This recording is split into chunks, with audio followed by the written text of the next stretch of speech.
열왕기 상서를 한번 펼쳐보세요.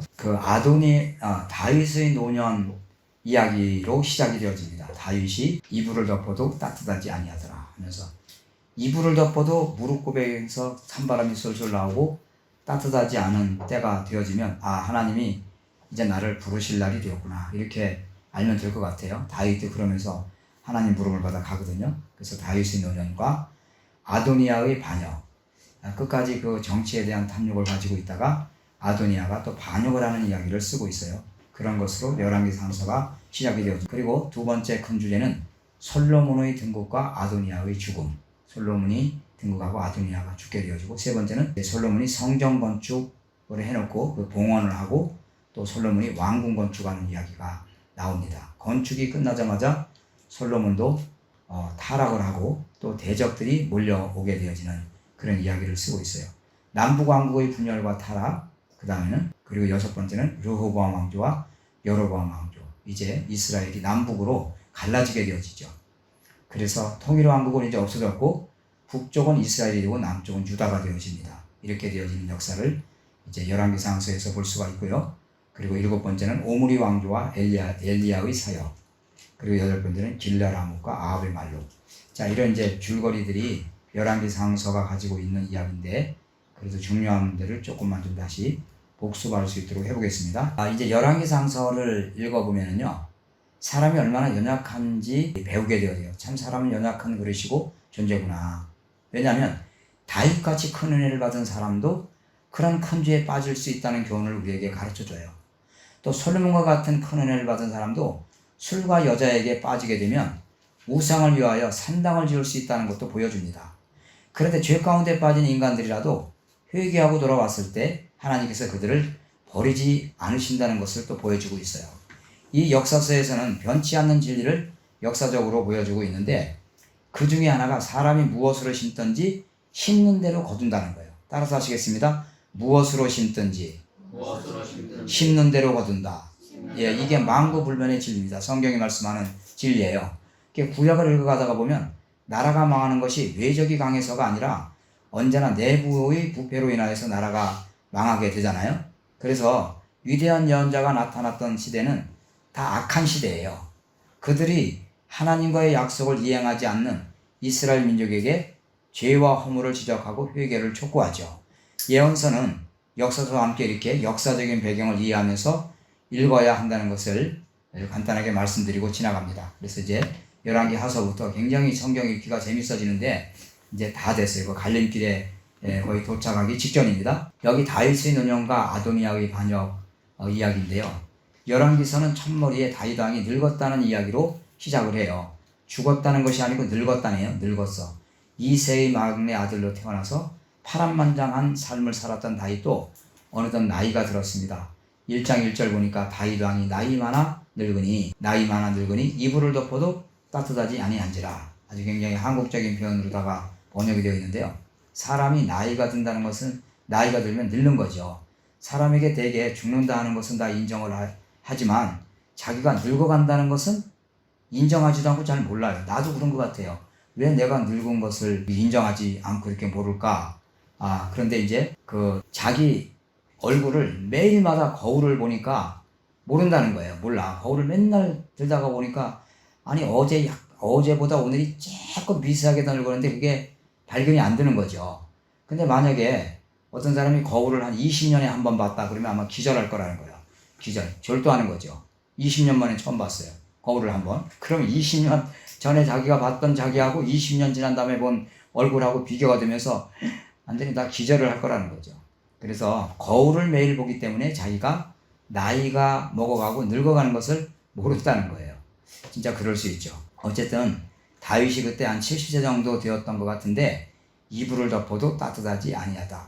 나이가 들어서 1장 2절에 보면 그 신복들이 왕께 구하되 우리 주 왕을 위하여 젊은 처녀 하나를 구하여 저로 왕을 모셔 봉양하고 왕의 품에 누워 우리 주 왕으로 따뜻하게 하시리다 하고, 이스라엘 사방 경내에 아리따운 동료를 구하다가 수넴 여자 아비삿을 얻어 왕께 데려왔으나 이 동료는 심히 아리따운지라 저가 왕을 봉양하며 수종하였으나 왕이 더불어 동침하지 아니하였더라.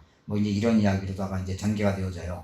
근데 다 늙어서 이제 하나님 앞에 갈 때가 되는데 또 왜 그 충신들은 또 그냥 미스 진 이스라엘을 또 데려다가 뭐 하는지 나 이런 것도 난 이해 안 돼, 솔직히. 참. 하여튼 정치라고 하는 게 그렇다고 하는 것을 우리에게 보여주는 거죠. 그리고요, 중요한 것은 이제 1장 33절에 보면 솔로몬에게 기름을 부어서 왕을 삼죠. 그리고 1장 50절에 보면 아도니아가 두려워하여 제단불을 잡고 죽지 않으면 내려가겠다. 용서받고 뭐 집으로 이제 가는 그런 이야기가 있는데, 역사의 과도기에 경거망동하는 사람은 복이 없는 사람이다. 이런 것도 우리에게 보여주고 있고요. 2번에 걸친 아들의 반역으로 다윗의 명예에 치명적인 오점을 남기게 되어지는 이야기, 이런 이야기들로 이제 계속 이 이야기가 흥미진진하게 흘러갑니다. 그리고 2장으로 넘어가면요, 2장이 그 다윗이 죽을 날이 임박하매, 1절에 이렇게 시작을 해요. 다윗이 죽을 날이 임박하매. 누구도 피할 수 없는 길이 우리에게도 오고 있습니다. 오늘날은 이리어서리 절대 있을 수 없는 인생 100년 안에 다 끝이 납니다. 100년 안에.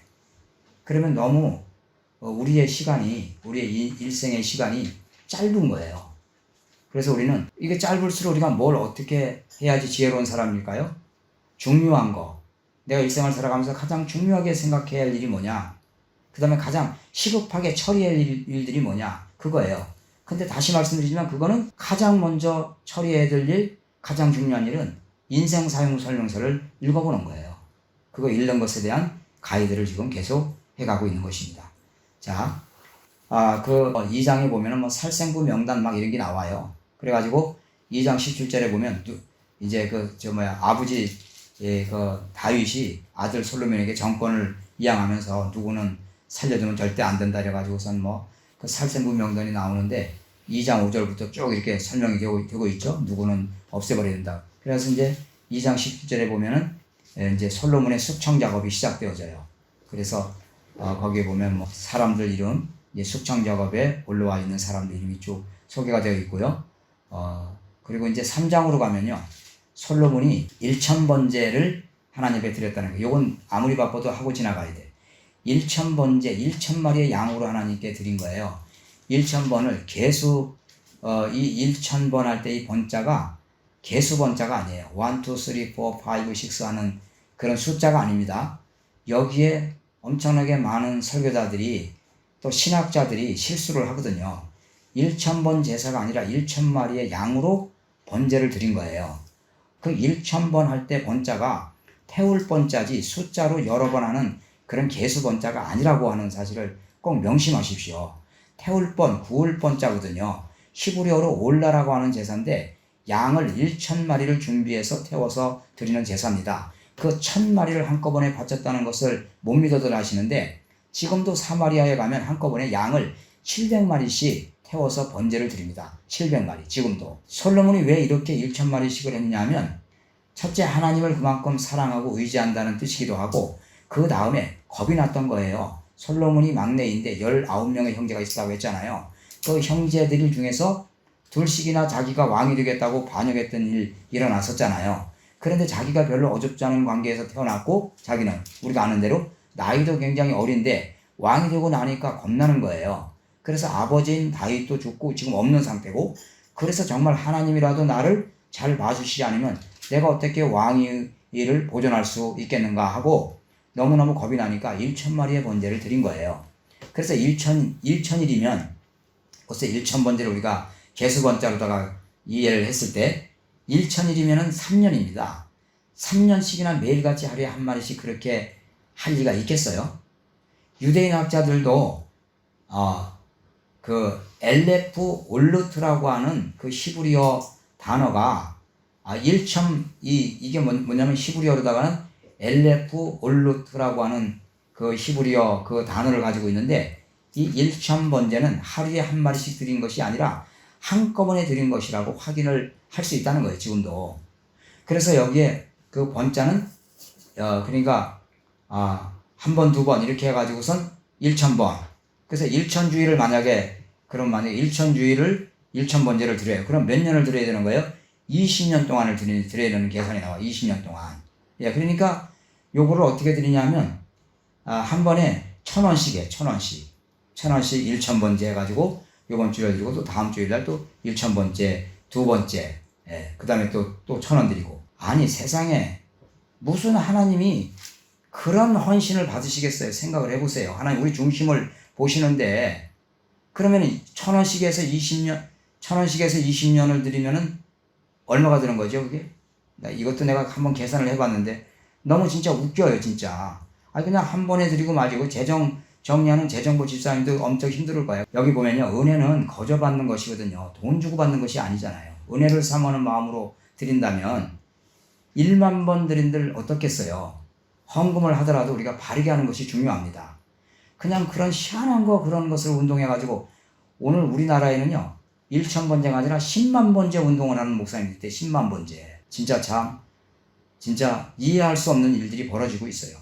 이후에 하나님께서 모처럼 나타나셔서 내게 무엇을 줄고 하니까 지혜를 구하는 솔로몬 이야기가 나오죠. 그래서 저에게 지혜를 주셔서 이 어려운 나라의 어려운 일들을 잘 헤쳐나갈 수 있도록 해주십시오 해서 지혜를 구했더니 하나님께서 이 세상에 부귀영화도 하나님이 더해주셨다. 이제 그런 이야기를 우리가 읽을 수가 있습니다. 4장으로 넘어가면요, 저가 잠언 3천을 말하였고 여기 보세요. 여기 제가 이거 확실하게 보여드리고 하겠어요. 이게 여기 보면은 여기 지금 밑줄 찐데 있잖아요. 이게 지금 우리말 번역에 1,000번째라고 번역된 여기가 히브리어 단어거든요. 열왕기상서 3장 4절에 있는 이른바 1,000번째는 두 가지 번역이 가능해요. 어떻게 가능하냐면 이제 정확하게 말하면 1차적으로 1,000번으로 번역을 했고 또 가능한 번역이라고 보는 학자도 있어요. 그러나 여기에 사용된 1,000 엘레프라고 하는 단어는 소로 번역할 수 있는 단어예요. 저게 소라고 번역할 수 있는 단어예요. 그렇다면 다음과 같이 번역할 수 있는 부분이죠. 이에 왕이 제사하러 기본으로 가니 거기는 산당이 큼이라 솔로몬이 그 단에 소를 번제로 드렸더니, 이렇게 번역할 수도 있어요. 소를 번제로 드렸더니. 그런데 솔로몬이 과연 소를 번제로 드렸는지 아니면 1,000을 번제로 드렸는지는 번역자가 마음대로 할 수 있는 단어입니다. 이 단어 하나만 가지고 하면. 그래서 이게 문단을 다 읽어야 되는 거예요. 전체를 읽어야 되고. 근데 작금의 교회의 재정을 확보하기 위해서 성도들에게 1,000번제 운동이나 기도 1,000번제 운동을 도입하는 분별 없는 목회자들이 많이 있는데 이건 위험한 거죠.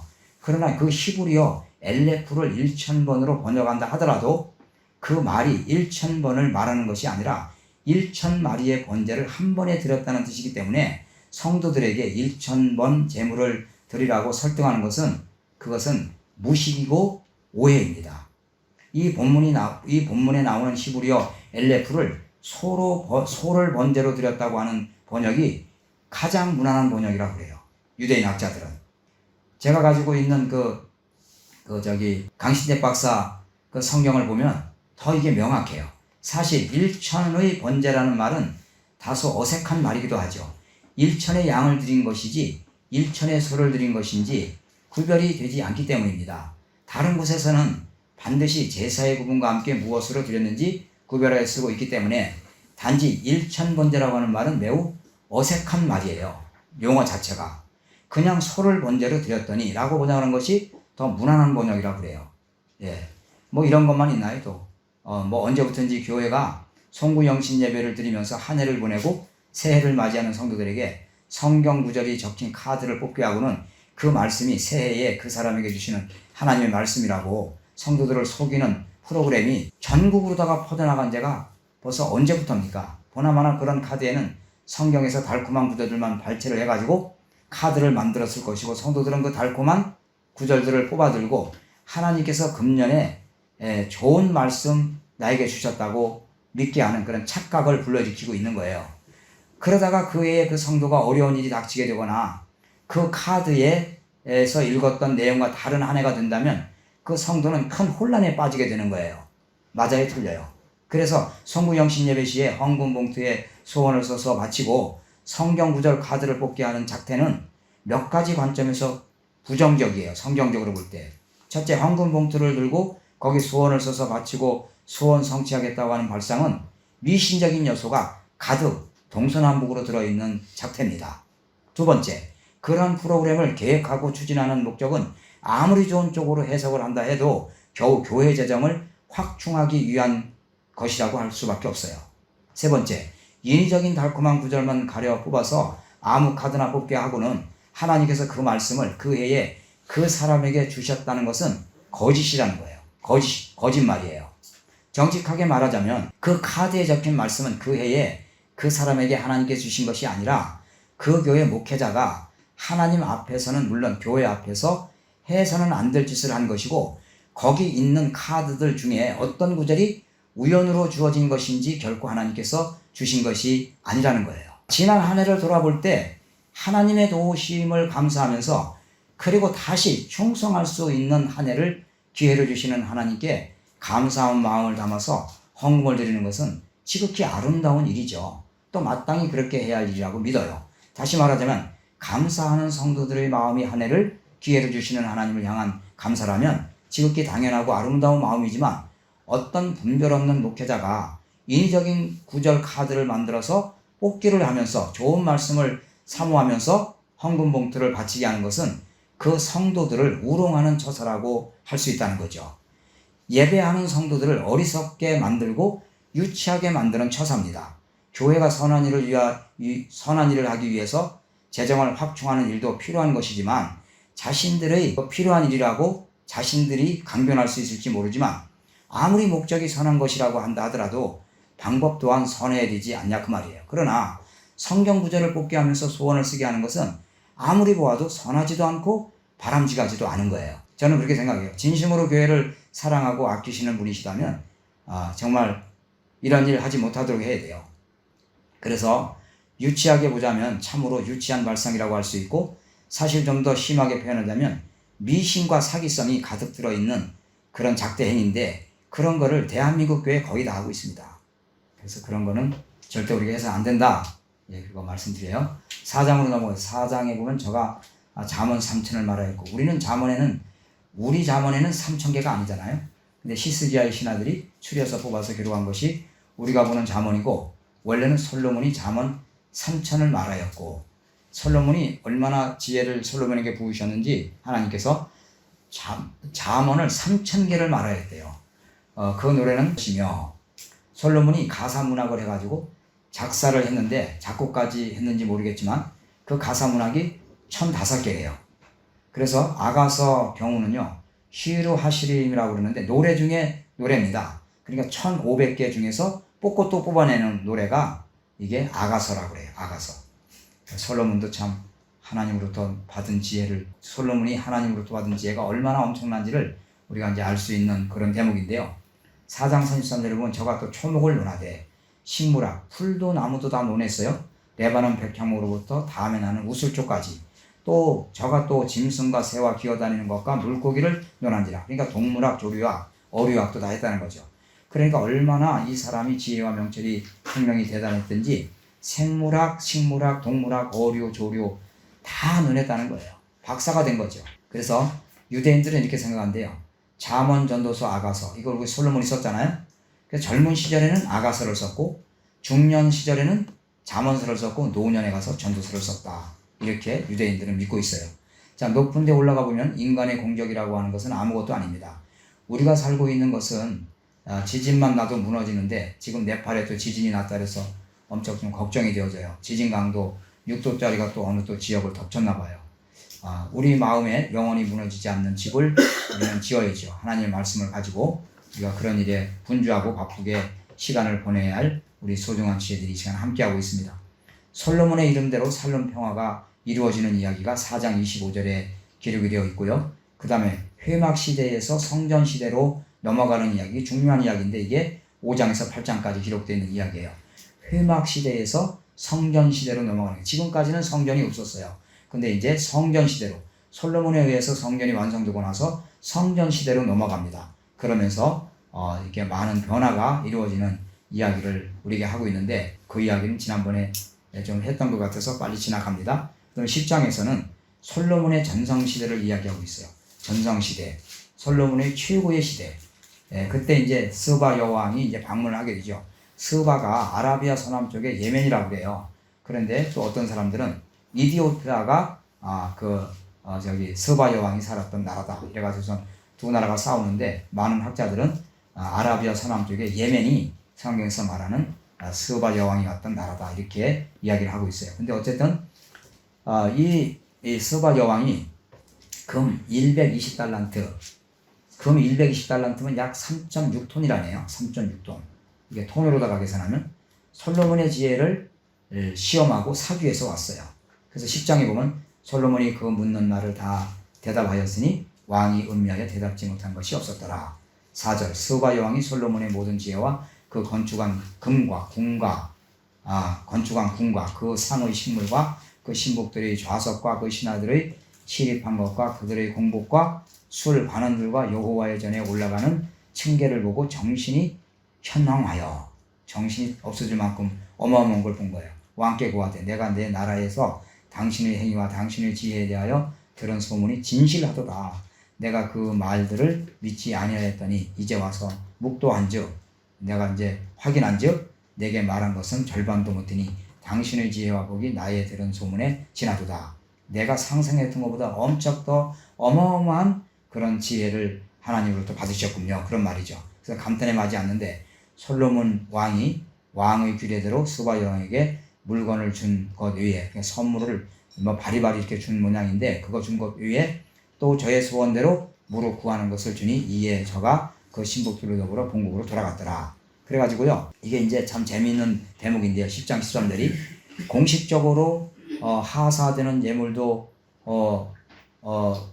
많이 주었는데 그거 위에 저의 소원대로 무릇 구하는 것을 다 주었다. 그러면 이 여자가 뭘 원했을까라고 하는 퀘션이 붙잖아요. 아마도 솔로몬의 씨앗을 가져갔지 않나 이렇게 보는 성서학자들이 있어요. 솔로몬의 씨앗을 가져가지 않았을까. 저의 소원대로 무릎 구하는 것을 다 줬다고 그랬으니까요. 그러니까 아는 사람은 알고 어린아이들은 모르게 이렇게 번역이 되어 있는 거예요. 이해가 되시죠? 그렇죠? 그 증거가 있어요. 역사적으로 있어요. 그게 뭐냐면 아들을 이 여자가 가서 하나 낳았는데 그 아들 이름이 메네릭이라고 하는 왕자예요. 메네릭 왕자. 이후에 메네릭 왕조가 이어지게 되거든요. 그 메네릭 왕조를 공부하다 보면 메네릭 왕조가 솔로몬에게서부터 시작됐다고 하는 것이 답이 나온다 그래요. 그래서 이런 건 억지 이제 주장도 아니고 재미있게 하려고 하는 성서해석도 아니다. 그런 것을 좀 말씀드리고 넘어갑니다. 자, 그 다음에 이제 11장은요, 솔로몬의 타락, 통치의 분수령 이야기가 쓰여져 있고요. 11장에는 솔로몬, 이렇게 위대한 솔로몬도 타락하고, 그리고 이제 통치의 분수령이 와가지고 남북으로다가 갈라지게 되어지는 그런 긴장 상태에 대한 이야기를 쓰고 있습니다. 결국 남북이 갈라지고 말죠. 그래서 남왕국, 북왕국 이렇게 갈라져요.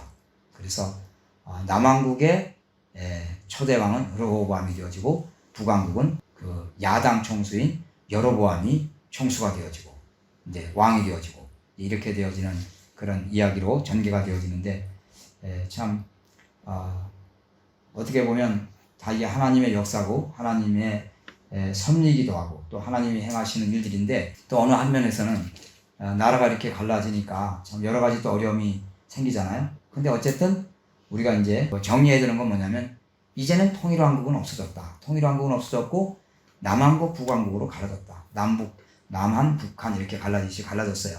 그래서 저기 보시면은 저기 도표에 보시면 여로보암 북왕국의 왕조 이름들입니다. 여로보암, 나답, 바사, 엘라, 시므리, 오므리, 아합, 아하시아, 여호람, 예후, 여호아스, 여로보암 2세, 스가랴, 살룸, 무나헴, 부가이야, 베가, 호세아. 호세아라고 되어 있는데 저걸 호시아라고 바꿔야 돼요. 호시아. 이제 북왕국의 마지막 선지자도 호세아잖아요. 헷갈리기도 하고 호시아. 중국어 성경은 호시아예요. 호시아. 그래서 호시아라고 이렇게 바꾸면 좋겠다 싶고요. 그래서 이게 무력에 의해서 정권이 교체돼 19명의 왕이 이어지는데 여로보암, 호시아까지 9번이나 왕조가 바뀌어요. 그래서 바하사갈이나 칼로 나답을 죽이고 무력으로 정권 교체하고 엘라까지 가다가 엘라가 또 괜찮지 않으니까 다시 시므리와 오므리가 1군 사령관과 2군 사령관 여긴 그런 격이었었는데 시므리가 일어나 엘라를 쳐 죽이고 왕이 되니까 2군 사령관인 오므리가 그럼 나는 뭐야 또 일어나서 시므리를 몰아내고 이런 어떤 쿠데타에 대한 이야기가 계속 전개가 되어집니다. 그리고 북왕국은 쿠데타와 쿠데타의 연속으로 계속 점철되는 것을 16장에서 19장까지 읽어가면서 우리가 발견할 수가 있습니다. 그래서 거기 우리가 이제 성경 강좌 이제 이번에는 마치고 성경을 읽어갈 때 여러분들에게 나눠드린 가이드북 그것을 펼쳐놓고 성경을 읽는 것이 좋겠다 이런 생각이 들어요. 한 번 들어서 다 메모리가 안 되니까요. 그리고 여러 번 한다 그래도 이게 방대한 39권을 다 하기 때문에 이런 것들이 빨리빨리 안 들어와요. 그러면은 예를 들어서 열왕기 상서 16장 19장을 읽는데 북왕국은 쿠데타와 쿠데타의 연속이었다라고 하는 내용을 쓰고 있다고 하는 이 주제를 딱 그 가이드북을 펴놓고 읽으면 훨씬 더 빠르게 이해할 수 있게 된다는 거죠. 그 당시에 오므리 왕조는 정치적으로 성공 국제사회에서도 인정받는 나라였었어요. 문제는 사돈 사람의 딸 이세벨을 며느리로 들여오면서 이제 나라가 어렵게 되어지는데 아합 왕에게 찾아가서 수년 동안 비가 오지 않기를 비가 오지 않을 거라고 했는데 17장에 보면요 비가 오지 않게 되었고 엘리야의 설교는 평생에 이것 하나뿐입니다. 17장에 있는 설교. 근데 어쨌든 이 아합 시대에 엘리야가 이제 놀라운 선지자의 사역을 하잖아요. 그래서 아합을 피해서 그리 시내가에 숨고 까마귀가 떡과 고기를 갖다가 주고 힘을 마시고 뭐 사는 이야기. 비가 오지 않으니까 물이 없어져 가지고 그렇게 된 거죠. 그러다가 이제 사르밧 과부에게 갔을 때 먹을 게 없어 가지고 죽으려고 하는 그 가족을 통에 밀가루와 기름이 이제 한 번 먹고서 이제 끝날 수밖에 없는데 그걸로다가 이제 대접받고 그리고 우선 하나님의 복을 빌어줘 가지고 기름통에 기름이 마르지 않고 가루통에 가루가 마르지 않는 그런 놀라운 이야기. 17장에 이제 나오는 얘기예요. 14절부터 16절까지 3년 반 동안 비가 오지 않고 있는데 엘리야가 아합을 만나게 되고 그 유명한 갈멜산에서 엘리야와 바알과 아세라 선지자의 대결 이야기. 너무너무 진짜 영화의 한 장면이죠. 극적인 장면이죠. 1대 850입니다. 엘리야는 한 사람이고 850명은 다 바알과 아세라 선지자들이었습니다. 그래서 이세벨을 피해 40일을 달아나 호렙산까지 그 대승리를 하고도 도망을 가요. 그러면서 이세벨이 자기 죽이려고 한다 그래서 무서워가지고 벌벌 떨면서 주여 나를 죽여주시옵소서 하고 난 그런 모습도 잘 이해가 좀 안 가는데 참 하여튼 참 재밌는 게 한두 가지가 아니에요. 하나님께서 이 사람아 죽기는 왜 죽어? 얼마나 할 일이 많은데 당신이 지금 아직도 내가 너를 지금 사용해서 할 일이 너무 많다. 그래가지고 우선 이제 아람왕 하사엘에게 기름을 부어서 아람왕을 삼아야 하고 또 사밧의 아들 엘리사에게 기름을 부어서 후계자도 네가 세워야 하고 그 다음에 님시의 아들 예후에게 기름을 부어서 이스라엘 왕도 세워야 하고 뭐 이런 말씀을 하시죠. 근데 할 일이 태산같이 많은데 죽기는 네가 죽어서 될 일이 아니지 하면서 그냥 오늘날 말하면 엉덩이를 한 대 뻥 차가지고서 내려보내요. 그래서 내려가서 엘리사를 만나가지고 엘리사를 세우게 되어지는 이야기. 너무 이런 것은요 영화를 보는 것처럼 잘 쓰여져 있어요. 그래서 그냥 읽어보시면 돼요. 여기 제가 지금 서 있는 저곳이 그 엘리야의 용맹스러웠던 바알과 아세라 선지자 850인과 대결을 해가지고선 하나님의 함께 하심으로 엘리야가 대승을 하고 그들을 다 쳐 죽인 그런 곳에 저 기념 동상을 이렇게 세워놨어요. 이번에 아마 이제 선교사님들 가시면 보게 될 거예요. 저기 엘리야의 동상입니다. 예수님 동상이 아니고 그런 것을 참 하여튼 저 갈멜산에 가니까 참 감회가 새롭더라고요. 이렇게 성경을 우리가 많이 공부하고 가면 갈수록 보이는 게 많아져요. 아합과 이세벨 이야기 할 게 진짜 많은데요. 요거 하나만 제가 이번에 소개해 드리려고 준비한 게 있는데요. 우리가 이세벨을 이해를 하려고 하면 조금 좀 공부가 좀 필요해요. 오늘날에 레바논을 중심한 시리아와 이스라엘의 일부 지역을 포함하는 고대 지역을 말해요. 페니키아라고도 하는데, 그런데요, 이 페니키아가 어디냐라고 하는 거예요. 지금 오늘날 페니키아. 이제 그 두로 레바논 지역을 이제 가리키는 말이거든요. 근데 이 공주가 그 이세벨이라고 하는 공주가 바로 페니키아의 공주입니다. 그래서 선지자 엘리야와 이제 대결 이야기 속에 등장하는 이제 그런 그 사람이잖아요. 근데 갈멜산은 엘리야 한 사람과 바알과 아세라를 섬기는 선지자 850명이 맞서서 싸운 곳인데 물론 850명 뒤에는 든든한 배경 이세벨이 딱 버티고 있는 거예요. 스릴 넘치는 전쟁이죠. 어떻게 한 사람하고 850명이 싸웁니까? 이 전쟁의 내용은 우리가 다 아는 대로 칼이나 창으로 싸우는 것이 아니잖아요. 목숨을 걸고 양쪽으로 나누어서 어느 쪽이 참신인지를 증명하는 전쟁이었었어요. 재단을 만들어 놓고 하늘에서 불이 내려오는지에 따라서 결정하고 진 쪽은 목숨을 내놓기로 한 전쟁이었었습니다. 그리고 수많은 백성들이 이 전쟁의 참관인으로 지금 지켜보고 있는 거예요. 근데 선제 공격은 누가 해요? 바알을 섬기는 450명과 아세라를 섬기는 400명, 총 10명이 나서서 그들의 온갖 종교 행위를 다하여 하늘에서 불이 내려오기를 기다리는 것이었어요. 그들이 할 수 있는 모든 짓을 다 했음에도 하늘에서 불이 내려오지 않았습니다. 그래서 이에 그들이 큰 소리로 부르고 그들의 규례를 따라 피가 흐르기까지 칼과 창으로 그들의 몸을 상하게 하더라. 자, 이같이 하여서 정오가 지났고 그들이 미친 듯이 떠들어 저녁 소재 드릴 때까지 이르렀으나 아무 소리도 없고 응답하는 자나 돌아보는 자가 아무도 없더라. 열왕기상 18장을 지금 제가 읽고 있는 거예요. 18장 28절 29절. 자, 그러자 이번에는 엘리야의 반격이 시작되었습니다. 엘리야는요, 단 주변까지 물을 흥건하게 부어놓고 하나님께 기도했습니다. 자연불이 나서 불이 내려왔다고 할까봐 또랑을 파고 거기다가 물을 엄청나게 많이 갖다 부어놓았어요. 그러자 하늘에서 불이 내려와서 단 주변의 물까지 완전히 다 태워버렸습니다. 하나님이 살아계신 참신임이 증명되는 순간이 있었죠. 그래서 하나님께서 이렇게까지 하셔서 인간들에게 스스로를 증명하셔야 할 만큼 이스라엘 백성들은 우상과 죄악에 빠져 있었다. 이런 하나님의 마음이 읽어져야 돼요. 이런 대목을 읽을 때 뭐 이기고 지고의 문제보다도 이해가 되시죠? 어쨌든 그러자 모든 백성이 불이 내려와 단 주변의 물까지 태워버리는 표적을 보고 그 이적을 보고 백성들이 엎드려서 고백합니다. 여호와 그는 하나님이시로다. 여호와 그는 하나님이시로다. 열왕기상 18장 38절로 39절. 이 전쟁은 엘리야의 완벽한 승리였었어요. 그래서 엘리야가 참관하고 있던 백성들에게 말합니다. 바알의 선지자를 잡되 그중 하나도 도망하지 못하게 해라. 그러자 백성들이 영혼을 사냥했던 바알 선지자들 다 붙잡았죠. 엘리야가 그들을 기손 시냇가로 끌고 가서 거기서 다 때려 죽여버려요. 850명을.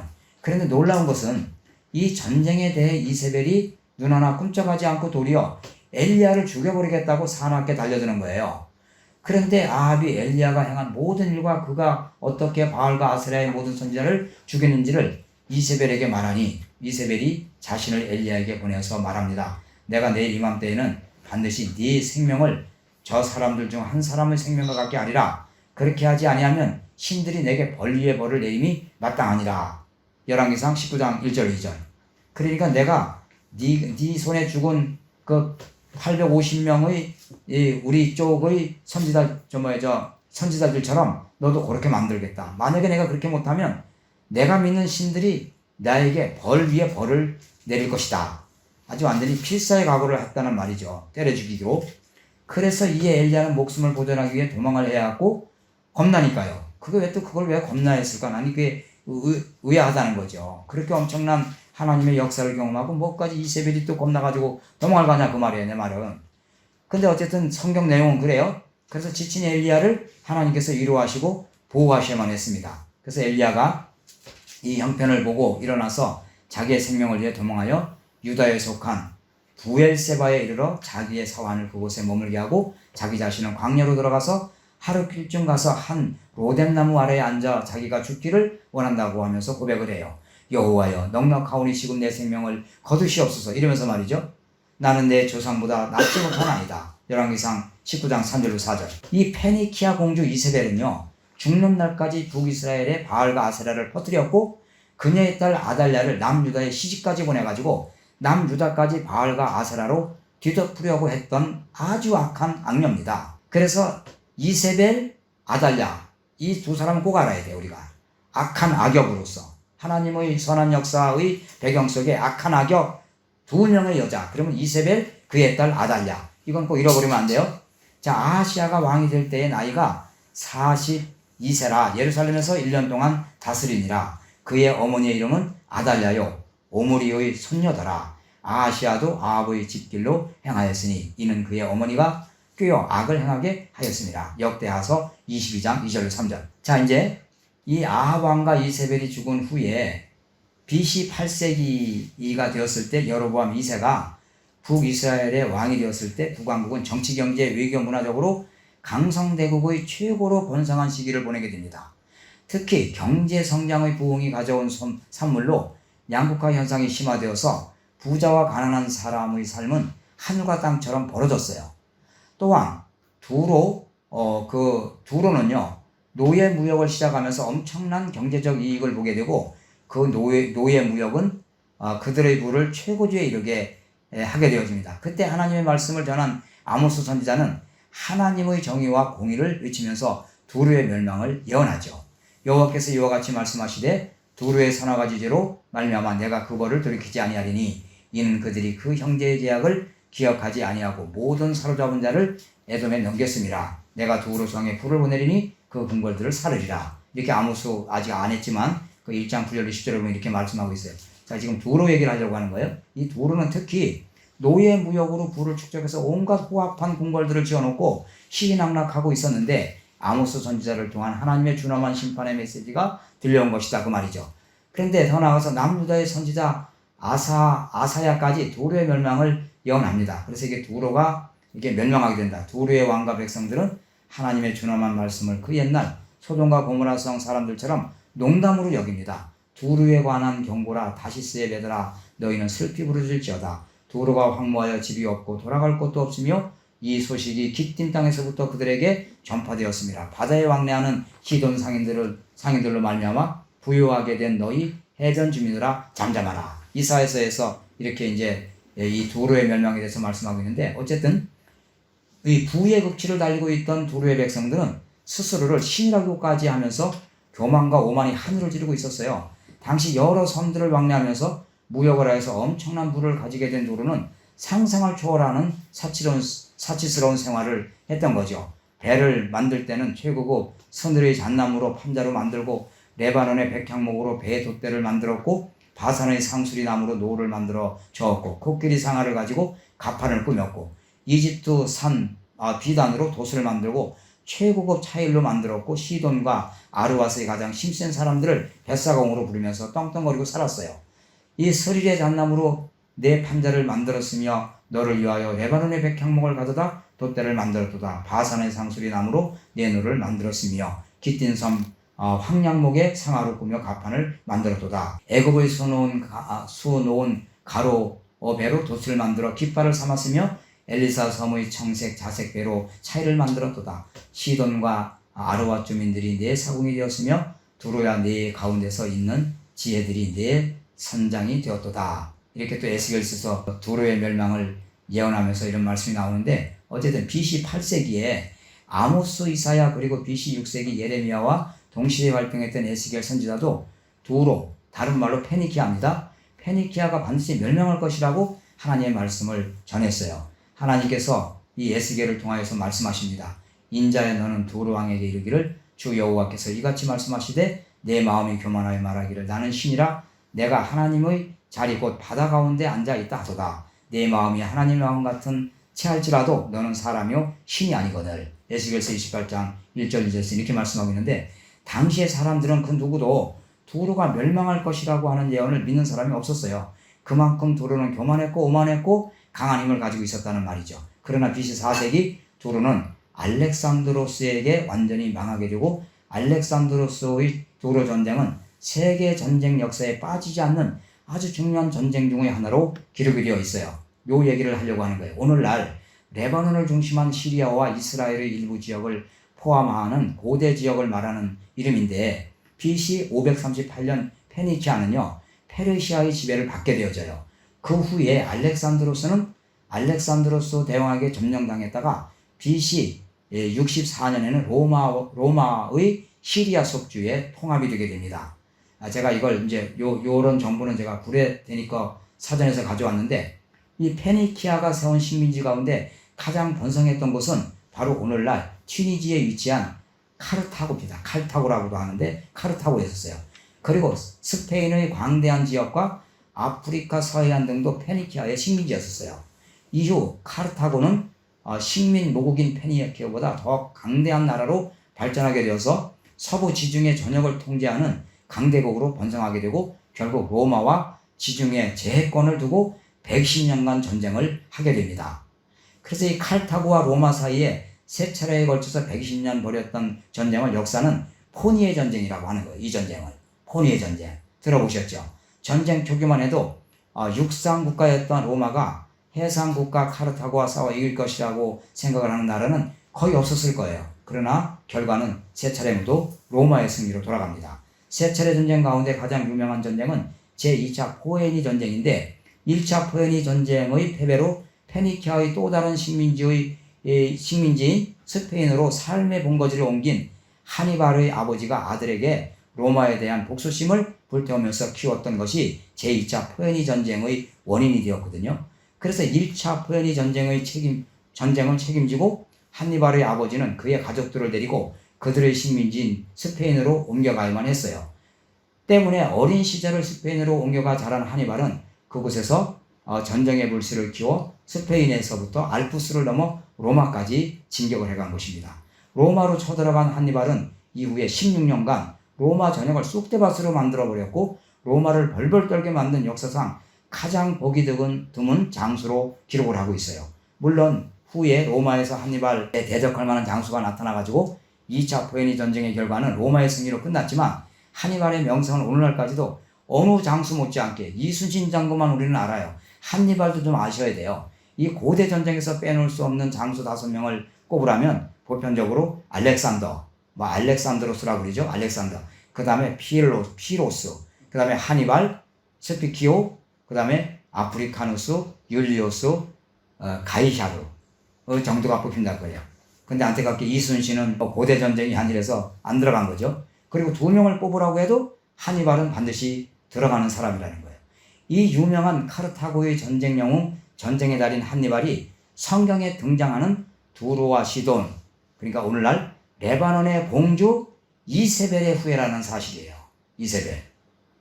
자, 이렇게 역사 공부를 같이 해가면서, 그러니까 역사책을 읽으면 성경이 더 흥미진진하게 보이고 감격스럽게 들어오는 내용이 많다는 것을 제가 조금 소개해드리기 위함이에요. 그래서 우리가 부지런히 헤로도투스의 역사도 읽고, 그 다음에 역사의 아버지라고 말하는 토인비의 책도 읽고, 이렇게 해서 역사서를 좀 많이 읽어보는 그런 훈련이 병행되어지면 이 성경 강좌가 훨씬 더 박진감 있고 재미있게 되어진다. 그런 말이에요. 그러나 제가 한 가지 부탁드리고 싶은 것은 성경을 열심히 읽고 그 다음에 역사책을 열심히 읽으라는 거예요. 또 한 가지, 과학책을 열심히 읽어야 돼요. 과학책. 역사책하고 과학책은요, 비행기로 말하면 좌우의 날개예요. 날개. 그래야지 성경의 진리를 이룩시키는데 엄청난 힘을 줘요. 왜냐면 이 성경 안 믿는 사람들은 야, 그걸 나보고 어떻게 믿으란 말이야. 거기 이세벨이 그 성경에 저기 구름 타고 가는 손오공 얘기하고 똑같은 거지. 그걸 나보고 믿으라고 이 계명천지에. 그럼 목사님이 지금 앞에서 설명했던 이런 페니키아 공주 이세벨에 대한 이야기를 쫙 하고 이 하니발 전쟁, 하니발 장군까지 소개를 하고 나면, 그게 그냥 그대로 역사였네. 그 성경이, 그게 무슨 호랭이 담배 피우는 얘기가 아니라 결국 우리가 학교에서 배우는 역사와 다 같이 맞물려 있는 이야기네. 이렇게 되면서 관심을 갖게 된다는 거죠. 아시겠죠? 그래서 이런 훈련도 필요하다라고 하는 거예요. 그래서 오늘 여기까지 열왕기 상서를 정리하겠습니다.